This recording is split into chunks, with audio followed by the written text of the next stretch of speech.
सियासी और मुआशी मुश्किलात से निपटने का मिशन। हुकूमत पाकिस्तान की लंदन में बड़ी बैठक। वज़ीर आज़म मियाँ शहबाज शरीफ की मियाँ नवाज शरीफ से मुलाकात।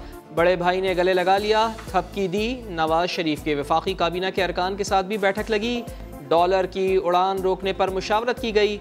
लंदन में हुसैन नवाज के दफ्तर के बाहर नून लीग और पाकिस्तान तहरीक इंसाफ के कारकुनान आमने सामने आए। शदीद नारेबाजी, पुलिस की भारी नफरी भी मौजूद।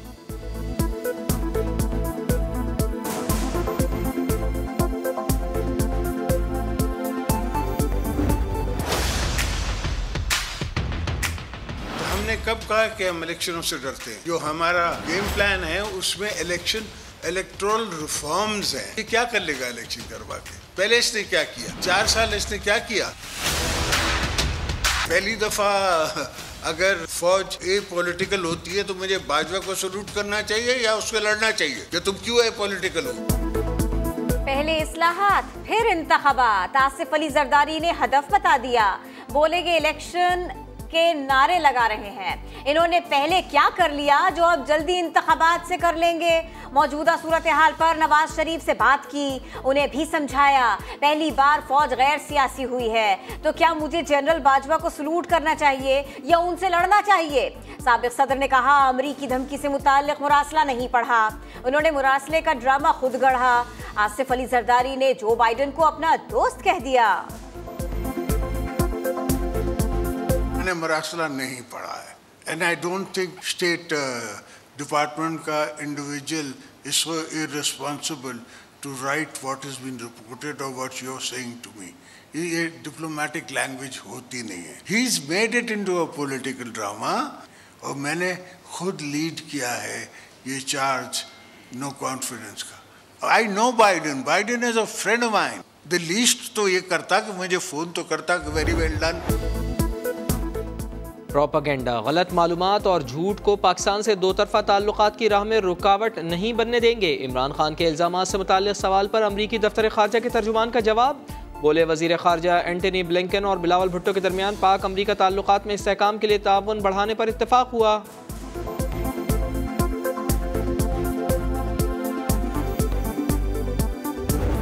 अब ये पता चला कि पाकिस्तान न सिर्फ आईसीयू में है, पाकिस्तान वेंटिलेटर पे अपनी आखिरी सांसें ले रहा है। 1 महीने या 2 महीने का काम नहीं, जितनी गड़बड़ इमरान खान करके चला गया इसको 2-3 साल में रास्ते पे लाना मुमकिन होगा। हम इमरान खान की तरह रोना नहीं रोएंगे कि वो पिछली हुकूमत कर गई, इमरान खान कर गया। अब भी इंशाअल्लाह ताला नवाज शरीफ पाकिस्तान को ठीक करके दिखाएगा। मुल्क को खोखला कर गया, मईशत को बर्बाद कर गया। पाकिस्तान वेंटिलेटर पर है, आखिरी सांसें ले रहा है। ठीक करने में 2 से 3 साल लग जाएंगे। मरियम नवाज ने इमरान खान को तनकीद की नोक पर रख लिया। कहा अवाम जानते हैं तुम्हारे खिलाफ कोई साजिश नहीं हुई, हमने नहीं तुम्हारे अपने लोगों ने तुम्हें निकाला। कुर्सी खिसकते ही मीर जाफर और मीर सादिक नजर आने लगे। तुम्हारी गलाजत का टोकरा फौज क्यों उठाए?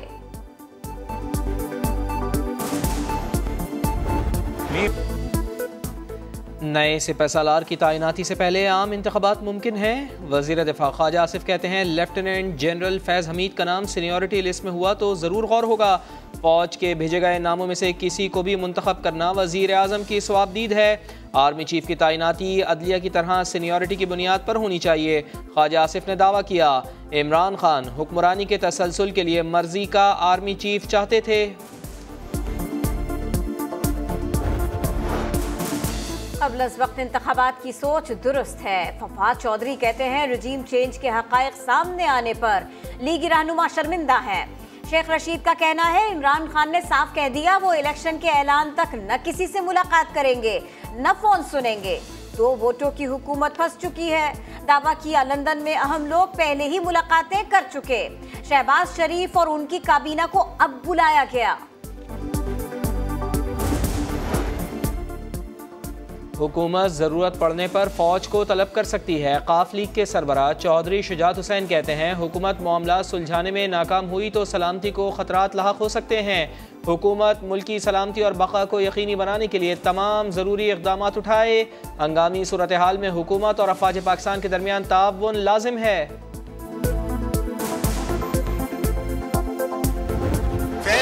तो बेचारा खुद ही लाइन है। आसिफ अली जरदारी ने प्रेस कॉन्फ्रेंस में सख्त बयान दिया। पीटीआई का सख्त रद्द अमल सामने आया। अली जैदी ने कहा, इदारे के खिलाफ नाजेबा जबान इस्तेमाल की जा रही है, कमजोर करने की साजिश की जा रही है। आसिफ अली जरदारी की वजाहत भी आ गई। कहा, प्रेस कॉन्फ्रेंस के आखिर में कहा जाने वाला जुमला बेसाख्ता था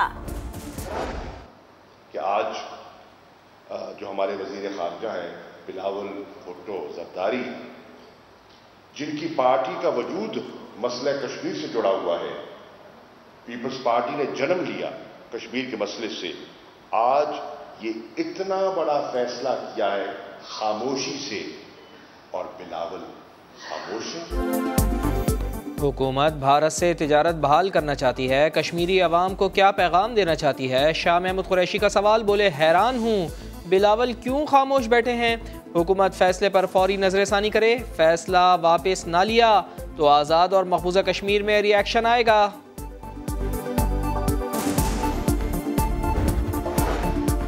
डॉक्टर आरिफ अलवी ने दफ्तर का गैर आईनी इस्तेमाल किया। कौमी असम्बली ने सदर मुमलिकत के खिलाफ मजम्मती करारदाद मंजूर कर ली। GDA ने करारदाद की मुखालिफत की। वजीर कानून आजम नजीर तारड़ कहते हैं, सदर मुमलिकत गवर्नर की तैनाती या हटाने के लिए वजीर आजम और काबीना की एडवाइस पर अमल के पाबंद हैं। इस गलत फहमी में ना रहे, मैं उस्मान बुज़दार नहीं हूँ कि जिसको अपने गुंडों के जोर के ऊपर जो है उससे दफ्तर छीन लोगे और वो खामोश करके घर बैठ जाएगा। जिस वक्त तक, जिस घड़ी तक मैं इस ऑफिस में बैठा हूँ, मौजूद हूँ, आईनी तौर पे जो मेरी जिम्मेदारी है वो मैं निभाता रहूँ। गवर्नर हाउस मेरे ऑफिस को मुझे वहाँ पे जाने से रोका जा रहा है। पंजाब पुलिस को गुंडा फोर्स बना के पूरा यरगमाल बनाया हुआ है। गैर आईनी वज़ीर आला हर तरह का वो फैसला कर रहे हैं। उस्मान बुज़दार नहीं जो दफ्तर छीने जाने पर चुप करके बैठ जाऊँ। उमर सरफराज चीमा का पंजाब की गवर्नरशिप छोड़ने से इनकार। बोले, चौधरी सरवर ने उस्मान बुज़दार का गैर आईनी इस्तीफ़ा मंजूर किया, वो भी साजिश के किरदारों में शामिल थे। पाकिस्तान का सबसे बड़ा सूबा मजाक बन रहा है। दो वजीर आला हैं, गैर आईनी वजीर आला ऑफिस में और आईनी चीफ मिनिस्टर बाहर बैठा हुआ है। अदालतों में इंसाफ ना मिला तो आवाम सड़कों पर निकल आएंगे।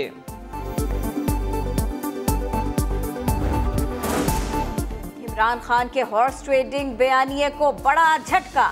इलेक्शन कमीशन ने पीटीआई के मुनहरिफ MNAs को नाअहल करार देने का रेफरेंस मुस्तरद कर दिया। 3 रुकनी बेंच ने मुत्तफिका फैसले में कहा, इन अरकान पर आर्टिकल 63A का इतलाक नहीं होता। शाह महमूद कुरैशी ने फैसला चैलेंज करने का कह दिया। फवाद चौधरी का चीफ इलेक्शन कमिश्नर के खिलाफ कानूनी जंग लड़ने का ऐलान। इमरान खान और पाकिस्तान तहरीक इंसाफ, उनका इस चीफ इलेक्शन कमिश्नर और इलेक्शन कमीशन के ऊपर एतमाद सिफर हो चुका। इस इलेक्शन कमीशन के खिलाफ एक कानूनी जदोजहद का आगाज करने जा रहे हैं। आर्टिकल 63A की तशरीह के लिए दायर सदारती रेफरेंस में नए सवालात उठने लगे। चीफ जस्टिस ने कहा, क्या पार्टी सरबरा को कार्रवाई करने या ना करने की इजाज़त दे दें? क्या ये आर्टिकल नुमाइशी, रस्मी और गैर मौसर है? जस्टिस मुनीब अख्तर ने रिमार्क्स दिए, अगर किसी के ज़मीर का मामला है तो वो इस्तीफ़ा दे दे। जस्टिस जमाल मंदोखेल ने कहा, काफ लीग और बलूचिस्तान की एक पार्टी हुकूमत और अपोजिशन में बढ़ चुकी, लेकिन सरबराहान मुकम्मल खामोश हैं। आइन आज़ादी इजहार राय का हक देता है, लेकिन यहाँ कहा जा रहा है मुनहरिफ रुकन की सज़ा बढ़ा दें। अदालत ने अटॉर्नी जनरल से मुआवनत तलब कर ली।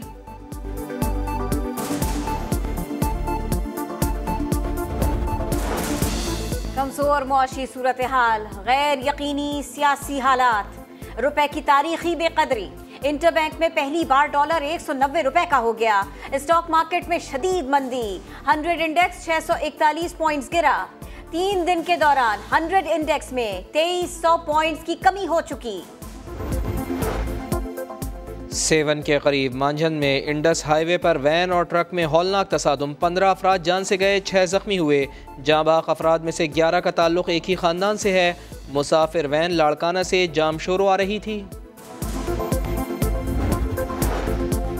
जामिया कराची खुदकुश धमाका, खातून हमलावर की एक और वीडियो सामने आ गई। खुदकुश बमबार आखिरी बार शाहरा फैसल पर होटल में शौहर से मिलने गई, दोनों बच्चों को हवाले किया और फिर हमले के लिए यूनिवर्सिटी पहुंची। कंधे पर लटका स्याह बैग हमले में इस्तेमाल किया गया था।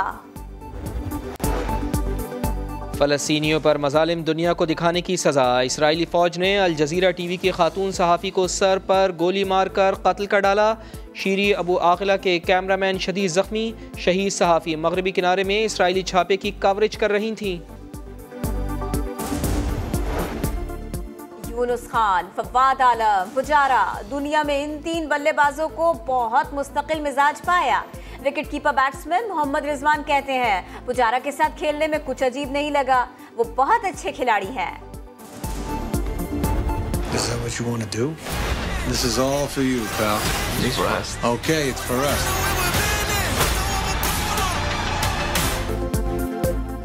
और सड़कों पर फिरने वाले आम से लड़के की बास्केटबॉल हीरो बनने की कहानी। हॉलीवुड फिल्म की झलकियां जारी, जून में रिलीज की जाएगी।